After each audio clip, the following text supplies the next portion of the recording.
രാധേ രാധേ. മധുരം സുഹൃതത്തിലേക്ക് എല്ലാവർക്കും സ്വാഗതം.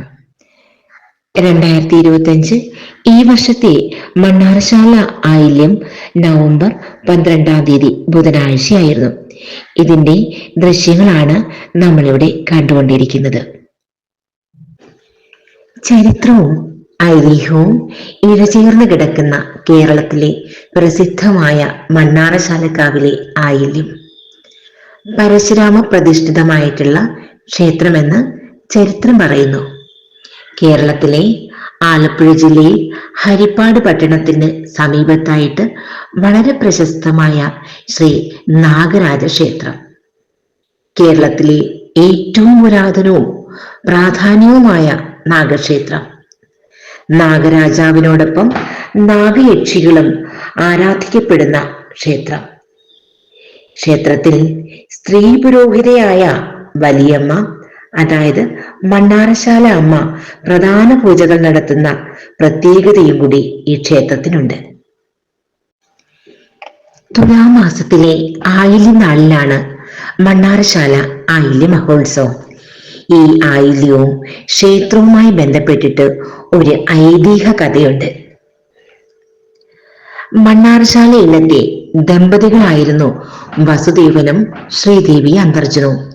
അവർ അത്യന്തം ഭക്തിയോടെ ഭഗവാൻ മഹാവിഷ്ണുവിനെയും പരമേശ്വരനെയും നാഗദേവതകളെയും പ്രാർത്ഥിച്ചു പോന്നു. എങ്കിലും അവർ അതീവ ദുഃഖിതരായിരുന്നു. കാരണം രണ്ടുപേർക്കും സന്താനങ്ങളില്ലായിരുന്നു. അങ്ങനെയിരിക്കെ ഒരു ദിവസം അപ്രതീക്ഷിതമായി ഇല്ലത്തിന് സമീപത്തുള്ള സർപ്പക്കാവില് തീപിടുത്തമുണ്ടായി. സർപ്പക്കാവിലെ സർപ്പങ്ങൾ വീർപ്പുമുട്ടി ജീവന് വേണ്ടി കേണു. ഇത് കണ്ട വസുദേവനും ശ്രീദേവി അന്തർജനവും തങ്ങളുടെ മുന്നിലേക്ക് ഇഴഞ്ഞു വന്ന സർപ്പങ്ങളെ പരിചരിച്ചു. രക്ഷപ്പെട്ട സർപ്പങ്ങളെ അരയാൽ വൃക്ഷങ്ങളുടെ ചുവട്ടിലും പേരാൽ തറയിലും ഇരുത്തി. എന്നിട്ട് ദിവ്യ ഔഷധങ്ങൾ കൊണ്ട് സർപ്പങ്ങളുടെ വ്രണമുണക്കി. തുടർന്ന് നെയ്യ് ചേർത്ത നിവേദ്യം, പാൽപ്പായസം, അരിപ്പൊടി, മഞ്ഞൾപ്പൊടി, കരിക്കിൻ വെള്ളം, കദളിപ്പഴം, നെയ്യ്, പശുവിൻ പാൽ, അരവണ എന്നിവ കലർത്തിയ 100 പാലും ദേവതകൾക്ക് മുന്നിൽ സമർപ്പിച്ചു. ദമ്പതികളുടെ പരിചരണത്തിൽ സർപ്പദൈവങ്ങൾ സന്തുഷ്ടരായി. അങ്ങനെ കാട്ടുതീ അണഞ്ഞ് മണ്ണാറശാലയായി. മന്ദാരുതരുക്കൾ നിറഞ്ഞ ശാലയെന്നും വിശ്വാസമുണ്ട്. കുറച്ചു കാലത്തിന് ശേഷം ശ്രീദേവി അന്തർജനം ഗർഭിണിയായി. ഇരട്ട കുഞ്ഞുങ്ങൾക്ക് ജന്മവും നൽകി. ഒന്ന് ഒരു മനുഷ്യ ശിശുവും മറ്റൊന്ന് മനുഷ്യരൂപമുള്ള സർപ്പശിശുവുമായിരുന്നു. 5 തലയുള്ള സർപ്പശിശു. 2 മക്കളെയും അമ്മ സ്നേഹത്തോടുകൂടി പാലൂട്ടി വളർത്തി. മനുഷ്യ ശിശു ഗൃഹസ്ഥാശ്രമത്തിലേക്ക് കടന്നപ്പോൾ അമ്മയോട് അനുവാദം ചോദിച്ച് നാഗരാജാവ് ശാന്തമായ ഏകാന്ത സങ്കേതത്തിലേക്ക് നീങ്ങി. അതാണ് ഇന്ന് കാണുന്ന നിലവറ. ഈ നാഗരാജാവ് ചിരഞ്ജീവിയായി വാഴുന്നു എന്നാണ് വിശ്വാസം. മകന്റെ തിരോധാനത്തിൽ അതീവ ദുഃഖിതയായ മാതാവിന്റെ മുന്നിൽ പ്രത്യക്ഷപ്പെട്ട നാഗരാജാവ് വർഷത്തിലൊരിക്കൽ അമ്മയുമായി നിലവറയിൽ കൂടിച്ചേരാനുള്ള അനുഗ്രഹം നൽകി. അങ്ങനെ നിലവറയിൽ കഴിയുന്ന നാഗരാജാവും അമ്മയും കൂടിക്കാണുന്ന ദിവസമാണ് തുലാമാസത്തിലെ ആയില്യം നാൾ. അത് മണ്ണാറശാല ആയില്യം എന്ന് പ്രസിദ്ധമായി. ഈ ഇല്ലത്തിലെ മുതിർന്ന സ്ത്രീ വലിയമ്മ ക്ഷേത്ര പൂജാരിണിയായി. അത് ഇന്നും തുടരുന്നു.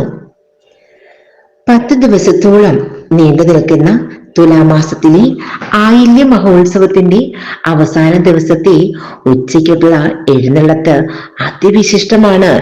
ദർശന പുണ്യം നൽകുന്നതാണ്. അതായത് തുലാമാസത്തിലെ ആയില്യം നാളിന്റെ ഉച്ചയോടെ ഏകദേശം 12-നും 1 മണിക്കും ഇടയ്ക്ക് ഈ ചടങ്ങ് നടക്കുന്നത്.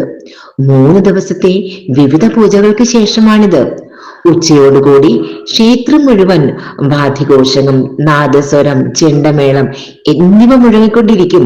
ക്ഷേത്രത്തിലെ നാഗരാജാവിന്റെ വിഗ്രഹം അതായത് ശ്രീ നാഗരാജാവും നാഗയക്ഷിയമ്മയും അന്നത്തെ പ്രധാന പൂജയ്ക്ക് ശേഷം വലിയമ്മയുടെ അനുഗ്രഹത്തോടൊപ്പം എഴുന്നള്ളത്തിന് തയ്യാറാകും. വിഗ്രഹം വളരെ പുരാതനമായതുകൊണ്ട് അതിനെ വെള്ളിയും സ്വർണവും കൊണ്ട് അലങ്കരിച്ച തൂവൽ മൂടിയ പീഠത്തിൽ കയറ്റിയാണ് എഴുന്നള്ളിക്കുന്നത്. താളവാദ്യങ്ങൾ, വാദ്യഘോഷങ്ങൾ, പൂജാരിമാർ, ഭക്തരുടെ ഭക്തിസാന്ദ്രമായിട്ടുള്ള മന്ത്രോച്ചാരണം, ഭക്തിഗാനങ്ങൾ എന്നിവ കൊണ്ട് അപുണ്യമായിട്ടുള്ള നിമിഷം ദർശന പുണ്യം തന്നെ മഹാഭാഗ്യമാണ്. അങ്ങനെ നാഗരാജാവിനെ ഇല്ലത്തേക്ക് കൊണ്ടുപോകുന്നു. ഈ ഇല്ലം ക്ഷേത്രത്തിന്റെ ഉടമസ്ഥരുടെ വംശപാരമ്പര്യമായ വീടാണ്, മണ്ണാറശാല ഇല്ലം. ഈ ഒരു ദർശന പുണ്യം ലഭിക്കാനായി പതിനായിരക്കണക്കിന് ഭക്തരാണ് തിങ്ങി നിറയുന്നത്. ഈ എഴുന്നള്ളത്തിന്റെ വഴിയിൽ നാഗകാവുകൾ കടന്നു പോകുമ്പോൾ ഓരോ സ്ഥലത്തും അല്പസമയം നിർത്തി ദീപവും പുഷ്പവും സമർപ്പിച്ച് അർച്ചന നടത്തും. അങ്ങനെ വിഗ്രഹം ഇല്ലത്തെത്തിയ ശേഷം പ്രത്യേക അർച്ചനയും നിവേദ്യവും നടക്കും. ഇവിടെ വലിയമ്മയും കുടുംബാംഗങ്ങളും ചേർന്ന് നാഗരാജാവിനെ ആദരിക്കുന്നു. വൈകുന്നേരത്തോടെ സൂര്യാസ്തമയത്തിന് മുന്നേ ഇല്ലത്ത് നിന്നും നാഗരാജാവിനെ ക്ഷേത്രത്തിലേക്ക് തിരികെ കൊണ്ടുപോകുന്നു. എഴുന്നള്ളത്തോടുകൂടി വാദ്യഘോഷമേളങ്ങളോടുകൂടി ഭക്തജനങ്ങളുടെ അകമ്പടിയോടുകൂടി നാഗരാജാവിനെ ക്ഷേത്രത്തിലേക്ക് തിരികെ കൊണ്ടുപോകുന്നു. ക്ഷേത്രത്തിൽ തിരിച്ചെത്തിയ ശേഷം അന്തിമ ദീപാരാധനയും ശാന്തി കലശവും നടക്കും. നാഗരാജാവിനെ തിരികെ ക്ഷേത്രത്തിൽ എഴുന്നള്ളിച്ച ശേഷം ഇല്ലത്തിനും കാവിന് ചുറ്റും അർദ്ധരാത്രി വരെ നീളുന്ന ദിവ്യ ചടങ്ങുകൾ നടക്കും. വലിയമ്മയുടെ പതിവ് പൂജകൾക്ക് ശേഷം ആയില്യപൂജ, ഗുരുതി, തുടർന്ന് സർപ്പപ്പാട്ട്, തറയിൽ കെട്ടിയുയർത്തിയ തട്ടിൽമേൽ 100 പാല് നടത്തും. നാഗരാജാവ് ലോകത്തിന് ഭക്തർക്കും അനുഗ്രഹം നൽകി വിശ്രമിക്കാനായി ശാന്തമാകുന്ന സമയമാണ് അർദ്ധരാത്രി. അതുകൊണ്ട് 100 പാല് സമർപ്പിക്കൽ അത്രയും വിശുദ്ധ കർമ്മമായി കണക്കാക്കുന്നു. അർദ്ധരാത്രിയോടെ വലിയമ്മയുടെ ശാന്തി പൂജയും ദീപാരാധനയും നടക്കും. ഈ ചടങ്ങുകളൊക്കെ പൂർത്തിയാകുമ്പോൾ ഏകദേശം പുലർച്ചെയായിട്ടുണ്ടാകും. വലിയമ്മ തുടർന്ന് നടയിലെത്തി പ്രാർത്ഥിക്കുന്നതോടെ ആയില്യ പൂജയ്ക്ക് സമാപനമാകും. നവനാഗ സ്തോത്രം. പിംഗലം വാസുകിയും ശേഷം പത്മനാഭം ചകമ്പലം ശംഖപാലം ധൃതരാഷ്ട്രം തക്ഷകം കാളിയം തഥാ. നാഗപ്രീതിക്കായി ഈ ഒരു സ്തോത്രം ദിവസവും കുറഞ്ഞത് 3 തവണയെങ്കിലും ചൊല്ലുക. 16 തവണ ചൊല്ലുന്നത് ഉത്തമമാണ്. രോഗങ്ങളിൽ നിന്നും മുക്തി നേടാനും സർപ്പദോഷ പരിഹാരത്തിനും മക്കളുടെ ശ്രേയസിനും കുടുംബത്തിന്റെ ഐക്യത്തിനും പിതൃദോഷ പരിഹാരത്തിനും നാഗാരാധന വളരെ ശ്രേഷ്ഠമാണ്.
जय